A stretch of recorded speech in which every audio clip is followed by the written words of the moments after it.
YTN 라디오 생생경제 함께하고 계십니다. 대한민국 집코노미의 모든 것 손바닥 들여다보듯 훤하게 들여다보는 손바닥 부동산 코너입니다. 자, 오늘도 도시와 경제 송승현 대표 화상 연결로 만나겠습니다. 대표님 안녕하세요. 네, 안녕하세요. 네, 오늘은 저희가 분양가 상한제 이야기를 좀 해보도록 하겠습니다. 이제 윤석열 새 정부가 분양가 상한제 손질을 예고를 했는데 뭐 손질이 아니라 뭐 이런 얘기가 좀 지배적인 것 같아요. 이게 그냥 폐지의 이제 시작이다. 폐지의 수순으로 가는 거다. 이런 얘기가 좀 나오고 있거든요. 새 정부에서 지금 분양가 상한제 관련해서 어디까지가 논의 중인 걸로 지금 나왔나요? 이 분양가 상한제 폐지 관련돼 가지고는 사실 건설업계 관련된 분들이 제일 원하는 방향이지 않을까라는 생각은 하는데, 건설업계에서 네. 정부에서 논의되고 있는 상황은 개정 정도를 포함하고 있다라고 보시면 될 것 같고요.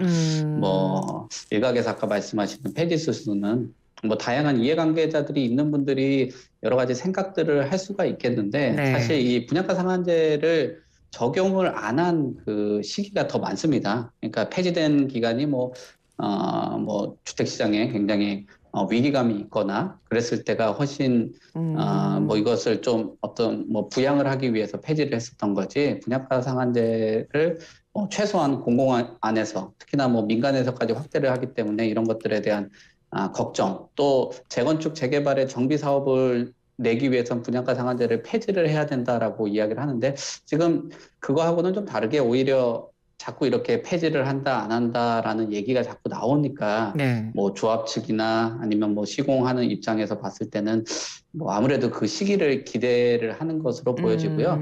이 분양가 상한제가 그래도 집값이 상승했던 원인으로도 발생을 하지만, 과연 이 분양가 상한제가 없다라고 하면은 집값이 안정이 됐을까라고 할 때는 사실 그렇게 큰 인과관계가 있다라는 의견이 없기도 하거든요. 왜냐하면 과거에 경실련에서 조사를 했던 그 여부 가지고도 상승폭을 비교를 해보니까 2000년부터 2007년 때가 2014년부터 2020년 때보다 상승률하고 상승폭이 더 컸다라고 분석이 과거에 나왔었습니다. 네. 사실 횡단보도에서 신호등이 있어서 사고가 난다라고 해서 신호등을 없앨 수 있는 건 아니잖아요. 그렇죠. 그래서 그게 일정하게 보완을 해주는 역할을 하고 있기 때문에 아무래도 폐지 얘기가 상당 부분 언론에서도 나오고 좀 떠들썩하긴 하겠지만, 그래도 조정하는 정도, 개정을 하는 정도 선에서, 또 특히나 속도 조절론이 지금 나오고 있는 그런 시장 환경에서 과연 그 폐지가 될까라는 것은 좀 어렵다라고 보여지고, 현재 논의가 되고 있는 것은 대통령직 인수위원회 국정과제에 분양가 상한제에 대한 개정이 포함되어 있다라고 보시면 될 것 같습니다. 네.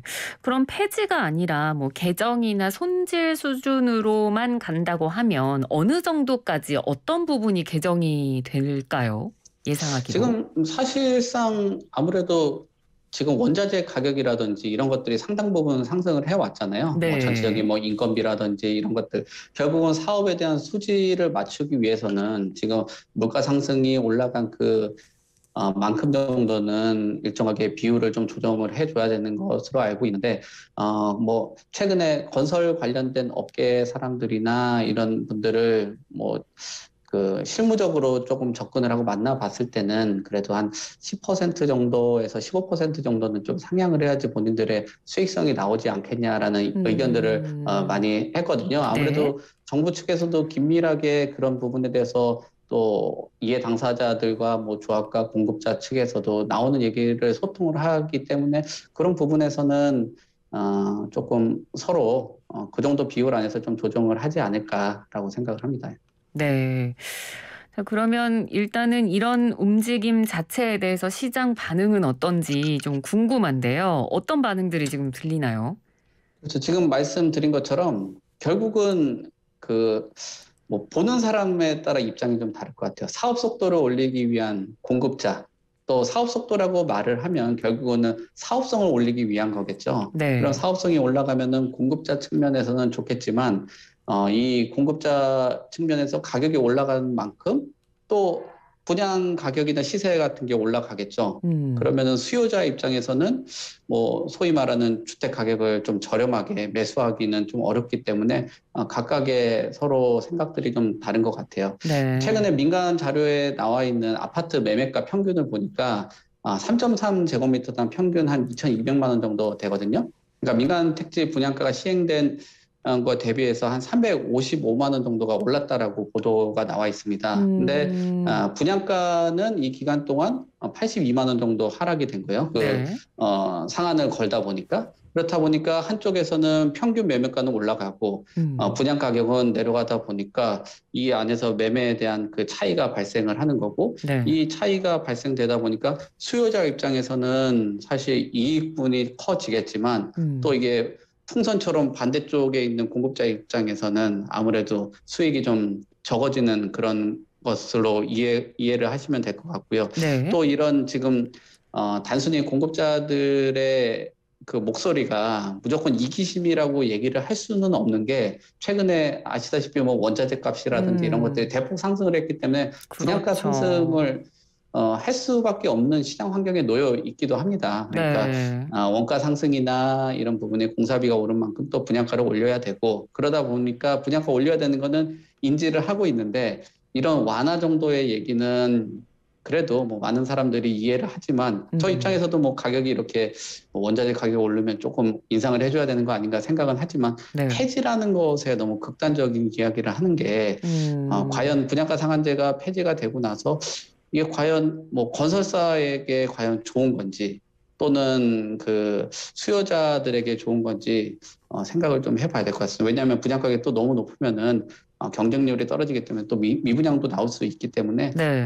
서로 간에 비율 조정이 필요한 것 같은데 그런 부분에서도 좀 개정을 통해 가지고 뭐 물가 상승률이라든지 이런 것들을 같이 고려하는 그런 시각으로 시장들이 좀 형성이 되고 있다라고 보시면 될 것 같습니다. 반응들은 좀 그런 서로 간의 입장은 이해는 하지만 그런 불안감들이 있고 주택시장에 여전히 계속 뭐 남발되는 공약들 때문에 걱정들을 하는 그런 시장 환경이라고 보시면 될 것 같습니다. 네.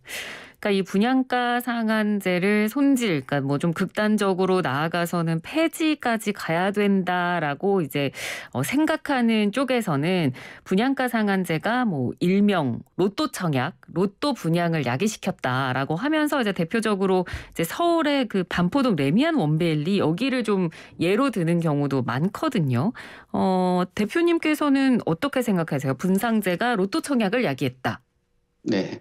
로또 청약은 야기는 한 것은 맞기는 해요. 그러니까 네. 시세 수준의 한 60% 정도였기 때문에 아무래도 시세 수준은 그 강남 같은 경우는 주택 가격이 또 최근 급등하는 그런 시기에서는 그 추가적으로 입주를 하고 나면은 더 많은 이익을 실현을 할 수 있다라고 보여지거든요.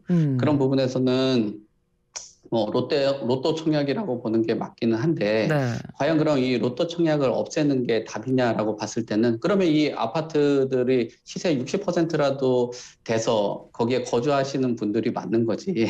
거기에 모든 사람들이 시세에 맞는 가격들로 분양을 받으면 사실 뭐 그 분양 제도라든지 어떤 뭐 여러 가지 정부에서 주는 인센티브라든지 공급을 활성화할 수 있는 이런 제도들을 완화해 줄 필요가 없는 거잖아요. 지금도 그렇죠. 사실 나와 있는 얘기들이 뭐 기부 체납을 하고 서로 용적률에 대해서도 인센티브가 서로 오고 가고 주고 받고 하는 게 있어야 되는데 그래도 이렇게 저렴하게 공급을 해주는 역할이 있기 때문에 정부나 뭐 지자체에서 받는 인센티브가 있는 건데 그렇지 않고 로또 청약을 무조건 막겠다. 사회적인 그 부작용이 있다라고 하면 뭐 여기 원베일리 뭐 수십억씩 하는 그 아파트를 받을 수 있는 수요자들이 얼마나 되겠어요. 네. 그거는 좀 한계가 좀 있지 않냐라고 보여지고요.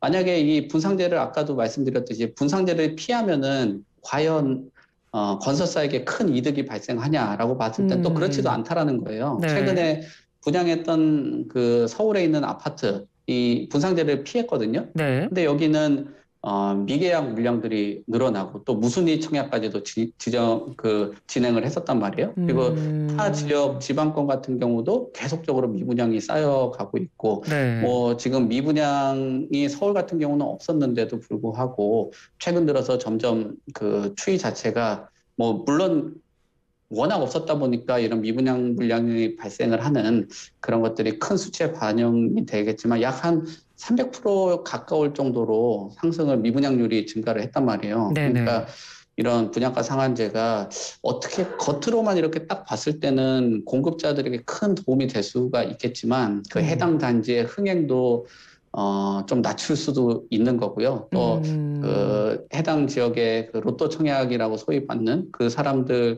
안에 그런 이익은 뺏을 수 있겠지만 네. 거기에 대한 뭐 청약 열기가 과연 몇 년 전처럼 그렇게 이어갈 수 있을까라고 봤을 때는 쉽지는 않겠다. 오히려 이런 분양가 상한제에 대한 원가 상승이나 이런 것들이 합리적인 금액 안에서 움직이는 거는 좋겠지만 완전히 네. 폐지하면은 오히려 그 건설사나 청약 열기가 굉장히 저하가 될 수 있기 때문에 더 어려운 시장이 될 수 있다라고 저는 보여집니다. 네. 그렇다면 이 분양가 상한제가 원래 취지에 정말 잘 맞게 어찌됐건 이 제도도 결국은 이제 집값 안정을 위해서 만들어진 제도임에는 분명하니까요. 네. 이 분양가 상한제가 취지에 맞게 잘 뭔가 운영이 되려면 어떤 부분이 좀 보완이 되면 좋을까요?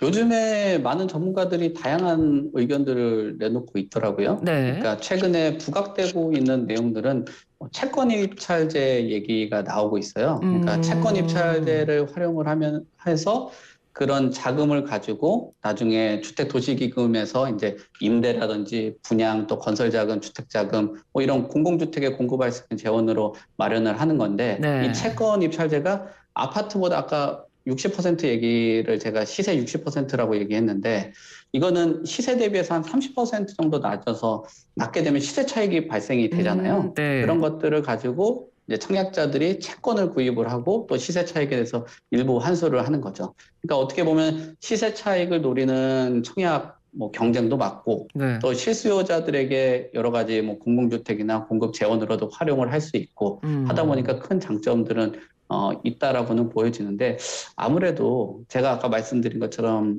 무조건 이게 로또 청약이 없고 또 시세 차익이 발생하지 않는 게 좋냐라고 봤을 때는 흥행적인 부분이라든지 앞으로 뭐 주택 건설을 하는 데 있어서는 뭐 그렇게 크게 실익이 없지 않을까라는 생각들을 하시는 분들도 많고요. 또 네. 이 안에서 뭐 현금 부자들의 청약 당첨 시세를 독점하는 거 예방하는 장점도 있고 투기 수요 차단 또 공공주택 마련에 대해서 긍정적이긴 하겠지만 그래도 이런 돈이 들어가서 수익이 계속적으로 하다 보면은 늘어날 텐데 이 늘어난 돈을 과연 투명하게 관리를 할 수 있을까라는 생각들을 많이 하시는 것 같아요. 최근에 네. 공공기관에서도 여러 가지 뭐 투기 관련된 얘기라든지 네. 아니면은 뭐 자금들을 횡령하는 얘기들 뭐 이런 것들이 나오다 보니까 어떤 보안 장치가 좀 준비가 된다라면은 채권 입찰제라는 게 좀 생소하긴 해도 뭐 일정하게 좀 도입에 대해서는 한번 생각을 해보는 것도 좋을 것 같습니다. 가장 큰 거는 공공주택 마련에 지금 꽤 힘들어하고 있는데 그런 부분에 대해서 재원을 마련할 수 있다라는 거는 뭐 좀 긍정적으로 작용하지 않을까라고 생각은 되네요. 네. 알겠습니다. 첫 번째 주제로 저희가 분양가 상한제에 대해서 먼저 좀 얘기를 해봤고요. 다음 주제로 넘어가도록 하겠습니다. 워낙 뭐 지금 뭐 매매가도 그렇지만 전세 가격도 요즘 굉장히 많이 오른 상황이고 전세 매물 자체도 요즘 찾기가 힘든데 올해 처음으로 서울 월세가 전세를 추월을 해서 월세 비중이 51.6%를 기록했네요. 네, 그렇습니다. 51.6% 정말 많은 그 기록이라고 대단히 높은 수치라고 볼 수가 있을 것 같고요. 네. 여기서 뭐 많은 보도 안에서는 전세 품귀 현상이 일어날 거다라는 그런 우려들이 많거든요. 근데 시장에 있는 다양한 참여자들은 굉장히 좀 뭐랄까요, 발빠르게 좀 대응을 하는 것으로 보여지기는 하거든요. 왜냐하면은 그게 뭐 어떤 걸 얘기를 하냐면은 지금 전세에서 월세 전환율이 4.2%, 이제 전세 전환이 4.2% 정도 되는데 네. 금리가 한 5% 정도가 전세자금 대출이 지금 나오고 있어요. 그렇다면은 사실상 월세가 좀 더 저렴하게 되는 그러니까요. 거거든요. 네. 네, 그러면은 이게 떠밀려가지고 월세로 가는 게 아니라 자발적인 선택의 비중도 상당히 높다라는 겁니다. 그리고 임대인 입장에서도 사실 이렇게 뭐 보유세 증가라든지 이런 것들과 본인의 뭐 물가 상승이나 이런 거를 봤을 때는 주머니에 또 돈이 좀 들어가 줘야 되는 거거든요. 그래야지 뭐 네. 소비할 수 있는 여력도 생기는 거고 뭐 납세를 할 수 있는 여력도 생기는 거거든요. 그렇게 음. 된다라면 무조건 그 전세를 가지고 그 돈을 가지고 은행에 넣어도 별 실익이 없는 거죠. 그러니까 자연스럽게 임대인하고 임차인들 간에 서로 간의 이해 득실을 따져봤을 때는 월세가 낮다라는 판단들을 많이 하는 것 같아요. 그래서 네.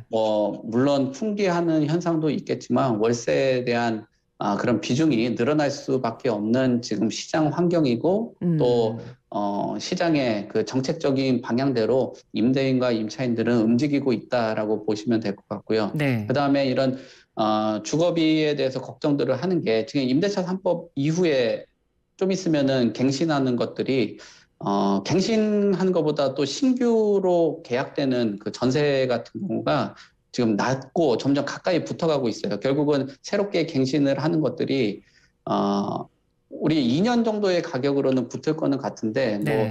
그것을 대비해서 4년치를 더 받겠다라는 것들은 상당 부분 좀 떨어져 있는 상황이거든요. 결국은 시장 안에서 음. 지금 우리가 주목을 해봐야 되는 거는 뭐 전세에 대한 풍기, 그다음 월세 비중이 51.6% 이거는 자연스럽게 시장과 그 환경 안에서 움직이는 거로 보여지는데 가장 좀 네. 걱정을 하는 게 이 우리나라의 특이한 이 반전세, 반월세 이게 좀 문제거든요. 네. 예, 보증금이 굉장히 높고 그 안에서 월세는 좀 적다든지 이런 것들을 봤을 때는 네. 이런 비중에 대해서 우리가 좀 고민을 좀 해봐야 된다. 오히려 완전한 전세라든지 완전한 월세라면은 서로 간에 뭐 좀 이해득실을 따지는 것 같은데 그렇지 않고 계속 이렇게 반전세가 늘어난다는 건 서로 양쪽에서 정말 어떻게 보면은 뭐 긍정적으로도 볼 수 있겠지만 한쪽에서는 울며 겨자 먹기처럼 반전세 형태가 될 수 있는 거기 때문에 이런 네. 부분에서 뭐 어떤 그 힘든 또 서민이라든지 청년층에게는 뭐 주거 바우처라든지 이런 것들에 대한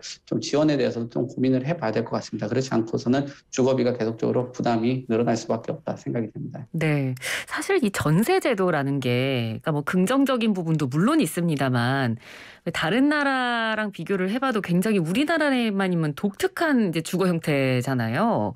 네. 그렇다 보니까 요즘은 뭐 방금 말씀해 주신 대로 뭐 워낙 지금 금리가 높아지다 보니까 전세 대출 이자 내느니 월세를 내는 게 더 싸서 선택적으로 이렇게 정말 이동하는 수요가 늘어난다면 결국은 이제 전세 제도가 점점 좀 사라지고 월세가 훨씬 더 비중이 늘어나는 그런 식으로 우리나라가 좀 주거 형태가 바뀔 수도 있는 그런 가능성도 좀 있을까요? 지금 점진적으로 그렇게 변한다라고 보시면 될 것 같긴 하거든요. 그런 비중 음. 자체가 아까 51.6%라면 과거 대비했을 때 상당히 높아진 그런 네. 상황입니다. 그 상황에서 지금 금리가 계속적으로 추이가 올라가게 된다라고 봤을 때 또 거기에 최근에 임대차 3법을 통해서 아무래도 뭐 임차를 주거 이동하는 게 굉장히 좀 어려워졌잖아요. 그렇게 네. 되면 완벽하게 전세 제도가 사라지는 그 시기는 상당 부분 좀 걸리겠지만 그 음. 월세화가 속도감 있게 변하고 있다라는 그 추이는 좀 네. 막기는 좀 어려운 거 아닌가라고 생각은 들긴 하죠. 그런 것들이 시장에서 지금 증가세들이 나타나고 있고 아무래도 이런 부분 안에서는 조금 월세 같은 게 더 많이 음. 늘어나지 않을까 뭐 그렇게 생각이 됩니다. 네, 알겠습니다. 오늘 말씀 잘 들었습니다. 고맙습니다. 네, 감사합니다. 네, 지금까지 도시와 경제 송승현 대표였습니다.